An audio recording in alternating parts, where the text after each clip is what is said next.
നമ്മളൊരു പുതുയുഗ യാത്രയ്ക്ക് തുടക്കം കുറിക്കുകയാണ്. ഒരു ദുർഭരണത്തിൻ്റെ ഒരു കാലത്തിന് അവസാനം കുറിച്ചുകൊണ്ട് പുതിയ ഒരു യുഗത്തിന് നമ്മൾ തിരശ്ശീല ഉയർത്തുകയാണ് കേരളത്തിൽ. കഴിഞ്ഞൊരു ദശാബ്ദക്കാലം കൊണ്ട് കേരളത്തിൻ്റെ സകല മേഖലകളിലും തരിപ്പണമാക്കി മാറ്റിയ ഒരു സർക്കാരിനെതിരായ ജനരോഷം കേരളത്തിലെ ജനങ്ങളുടെ മനസ്സിൽ ഇരമ്പി മറിയുകയാണ്. കഴിഞ്ഞ നിരവധി വർഷക്കാലമായി ഈ സർക്കാരിനെ നമ്മൾ രൂക്ഷമായി വിമർശിച്ചു. ഗവൺമെന്റിന്റെ തെറ്റുകൾ ജനങ്ങളുടെ മുന്നിൽ നമ്മൾ ചൂണ്ടിക്കാട്ടി. തദ്ദേശ സ്വയംഭരണ തെരഞ്ഞെടുപ്പുകൾക്ക് മുൻപായി നമ്മൾ UDF ജനങ്ങളുടെ മുൻപാകെ ഒരു കുറ്റപത്രം സമർപ്പിച്ചു ഈ സർക്കാരിനെതിരായി. ആ കുറ്റപത്രം ജനങ്ങളുടെ മനസ്സാക്ഷിയുടെ കോടതിയിൽ വിചാരണ ചെയ്യപ്പെട്ടു. അവർക്ക് പ്രതികൾക്ക് ശിക്ഷ വിധിച്ചു ജനങ്ങളുടെ കോടതി. കഴിഞ്ഞ 30 വർഷക്കാലത്തിനിടയിലെ ഏറ്റവും തിളക്കമാർന്ന ഭൂരിപക്ഷം UDFന് നൽകിക്കൊണ്ടാണ് ജനങ്ങൾ ശിക്ഷ വിധിച്ചത്. നമുക്കറിയാം, നമ്മളൊരു മഹായുദ്ധത്തിന് പുറപ്പെടുകയാണ്. ഇനി നമ്മൾ വെറും പ്രതിപക്ഷമല്ല. ടീം UDF 100-ലധികം സീറ്റുമായി അധികാരത്തിലേക്ക് തിരിച്ചു വരാൻ പോകുന്ന മുന്നണിയാണ്. ഇനി നമുക്കൊരു ഉത്തരവാദിത്തമുണ്ട്. എവിടെയെല്ലാമാണ് ഈ ഗവൺമെന്റ് പരാജയപ്പെട്ടത്, അവിടെയെല്ലാം ടീം UDFന്റെ സർക്കാർ എന്ത് ചെയ്യുമെന്ന് ജനങ്ങളോട് പറയാനുള്ള ഉത്തരവാദിത്തമുണ്ട്. ഇവർ പരാജയപ്പെട്ട എല്ലാ സ്ഥലങ്ങളിലും കേരളത്തെ കൈപിടിച്ചെഴുന്നേൽപ്പിക്കാൻ UDF വരികയാണ്. അതുമാത്രമല്ല, കേരളത്തിലെ വരാനിരിക്കുന്ന തലമുറയെ അവരെ കേരളത്തിൽ തന്നെ പിടിച്ചു നിർത്താനുള്ള സ്വപ്ന പദ്ധതികളുമായി UDF വരികയാണ്.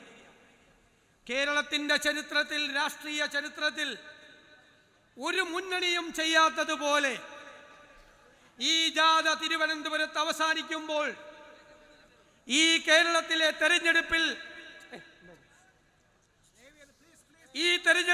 ജനങ്ങൾ ചർച്ച ചെയ്യാൻ പോകുന്നത് കേരളത്തിലെ പ്രതിപക്ഷം സെറ്റ് ചെയ്യുന്ന ഒരു അജണ്ടയാണ്.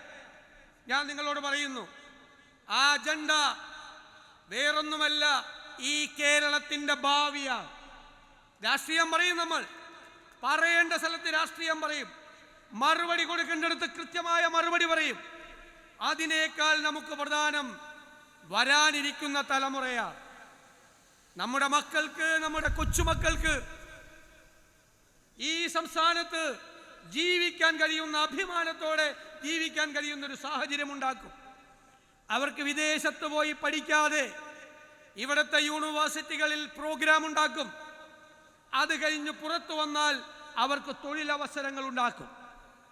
കഴിഞ്ഞ 2 വർഷക്കാലമായി UDF ഈ രാജ്യത്തും പുറത്തുമുള്ള വിവിധ മേഖലകളിലെ പ്രഗത്ഭരുമായി, വിദഗ്ധരുമായി ചർച്ച ചെയ്ത് രൂപപ്പെടുത്തിയെടുത്ത വലിയ പദ്ധതികളാണ് നമ്മൾ അവതരിപ്പിക്കാൻ പോകുന്നത്. നമ്മൾ പറഞ്ഞു, ഈ കേരളത്തിന്റെ സമ്പദ് വ്യവസ്ഥ ഇവര് തകർത്ത് കളഞ്ഞു. ഇനി നമ്മുടെ മുമ്പിലുള്ള ചോദ്യം, ആ സമ്പദ് വ്യവസ്ഥയെ കൈപിടിച്ച് എഴുന്നേൽപ്പിക്കാൻ നിങ്ങൾക്ക് എന്ത് പരിപാടിയാണെന്നാണ്. ഞാൻ അഭിമാനത്തോടെ പറയുന്നു, കേരളത്തിന്റെ സമ്പദ് വ്യവസ്ഥ ഈ രാജ്യത്തിന്റെ ഏറ്റവും മികച്ച സമ്പദ് വ്യവസ്ഥയാക്കി മാറ്റാനുള്ള പദ്ധതികളുമായിട്ടാണ് UDF വരുന്നത്. നമ്മൾ ഈ സംസ്ഥാനത്തിന്റെ ഇക്കോണമി ഷൂട്ടപ്പ് ചെയ്യും, ഖജനാവ് നിറയ്ക്കും. പൂച്ച പെറ്റുകിടക്കുന്ന കേരളത്തിലെ ഖജനാവിൽ പണമുണ്ടാകും. വികസന പരിപാടികൾ നടത്താൻ, ജനക്ഷേമ പരിപാടികൾ നടത്താൻ, സാധാരണക്കാരന്റെ കണ്ണീരൊപ്പാൻ, അവനെ ഹൃദയത്തോട് ചേർത്ത് നിർത്താൻ, അവന്റെ സങ്കടങ്ങൾ അവസാനിപ്പിച്ച് അവന്റെ ജീവിത നിലവാരം ഉയർത്താൻ സമ്പദ് വ്യവസ്ഥയെ മെച്ചപ്പെടുത്തും. നമ്മൾ പറഞ്ഞു, ആരോഗ്യ കേരളം വെന്റിലേറ്ററിലാണ്. ശരിയല്ലേ? ഞാൻ എവിടെ നിന്നാ സംസാരിക്കുന്നത്? പണ്ടൊരു മെഡിക്കൽ കോളേജ് നമ്മൾ തുടങ്ങിയതാണ്. 10 കൊല്ലമായി ഈ കാസർഗോഡത്തെ മെഡിക്കൽ കോളേജിൽ OP മാത്രമേ ഉള്ളൂ. ആണോ?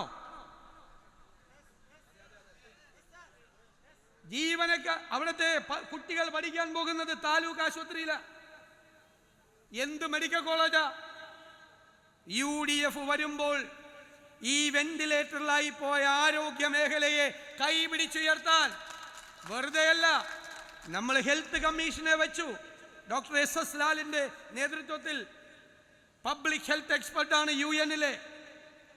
നിരവധി ഡോക്ടർമാർ ഹെൽത്ത് കോൺക്ലേവ് നടത്തി നമ്മളൊരു ഡോക്യുമെന്റ് ഉണ്ടാക്കിയിട്ടുണ്ട്. ആ ഡോക്യുമെന്റ് കേരളത്തിന്റെ ആരോഗ്യ ചരിത്രത്തെ മാറ്റി എഴുതും. ഈ ജാഥയുടെ ഇടയിൽ നമ്മൾ ആ ഡോക്യുമെന്റ് ജനങ്ങളുടെ മുമ്പാകെ സമർപ്പിക്കും. 10,000-കണക്കിന് കുട്ടികൾ, ലക്ഷക്കണക്കിന് കുട്ടികൾ കേരളത്തിൽ നിന്ന് പുറത്തേക്ക് പോവുകയാണ്. ഈ പോക്ക് പോയാൽ നമ്മൾ പറഞ്ഞു കേരളം 5 വർഷത്തിനകം വൃദ്ധസദനമായി മാറും. ഈ കേരളത്തിൻ്റെ അഭിമാനമായ നമ്മുടെ കുഞ്ഞുങ്ങളെ, പുറത്തേക്കൊക്കെ പോകുന്നവർ പോകട്ടെ, പക്ഷെ ഇങ്ങനെ ബൾക്കായി പോകാൻ പാടില്ല. അവർക്ക് പഠിക്കാൻ ഇവിടെ പ്രോഗ്രാം ഉണ്ടാകും, അവർക്ക് പഠിക്കാൻ ഇവിടെ നല്ല യൂണിവേഴ്സിറ്റികൾ ഉണ്ടാകും. അത് കഴിഞ്ഞിറങ്ങിയാൽ ഇവിടെ തൊഴിലുണ്ടാവും. ആ തൊഴിൽ മേഖലയെ മെച്ചപ്പെടുത്താൻ, വിദ്യാഭ്യാസ മേഖലയെ മെച്ചപ്പെടുത്താൻ നമ്മൾ ഡോക്ടർ അച്യുത് ശങ്കറിന്റെ നേതൃത്വത്തിലുള്ള ഒരു ഹയർ എഡ്യൂക്കേഷൻ ടീം, നിരവധി മുൻ വൈസ് ചാൻസലർമാരുള്ള ഒരു ടീം വർക്ക് ചെയ്യുകയാണ്. ആ ഡോക്യുമെന്റ് നമ്മൾ കേരളത്തിന്റെ മുമ്പിൽ അവതരിപ്പിക്കും. ഞാൻ എല്ലാ കാര്യവും പറയുന്നില്ല. ഈ ജാഥ തിരുവനന്തപുരത്തെത്തുമ്പോൾ കേരളത്തെ മാറ്റിയെടുക്കാൻ, പുതിയ തലമുറയ്ക്ക് കേരളത്തിനെ കുറിച്ചുള്ള പ്രതീക്ഷയുണ്ടാകുന്ന തരത്തിൽ അടിസ്ഥാനപരമായ ഒരു മാറ്റങ്ങൾക്കാണ് UDF തുടക്കം കുറിക്കുന്നത്. അതാണ് ഒരു പുതുയുഗത്തിന്റെ തിരശീല ഉയരുകയാണ്. എല്ലാ രംഗത്തും മാറ്റമുണ്ടാകും. ലോകം മാറുന്നത് അനുസരിച്ച് ഈ കേരളത്തിൽ മാറ്റമുണ്ടാകും. അതാണ് UDF-ന്റെ വാക്ക്. വെറുതെ പ്രഖ്യാപിക്കുന്ന പ്രഖ്യാപനങ്ങളല്ല. നിയമപരമായ കാര്യങ്ങൾ പരിശോധിച്ച്, പാരിസ്ഥിതികമായ കാര്യങ്ങൾ പരിശോധിച്ച്, സാമ്പത്തികമായ കാര്യങ്ങൾ പരിശോധിച്ച് തയ്യാറാക്കിയ കോൺക്രീറ്റ് പ്രോജക്റ്റുകളാണ് ജനങ്ങളുടെ മുന്നിൽ വരുന്നത്. സ്വപ്ന പദ്ധതികൾ. സ്വല്പ സസ്പെൻസിലിരിക്കട്ടെ, 30 ദിവസമുണ്ട്. നിങ്ങളെ വിസ്മയിപ്പിക്കുന്ന പദ്ധതികൾ ഞാൻ പറയുന്നു.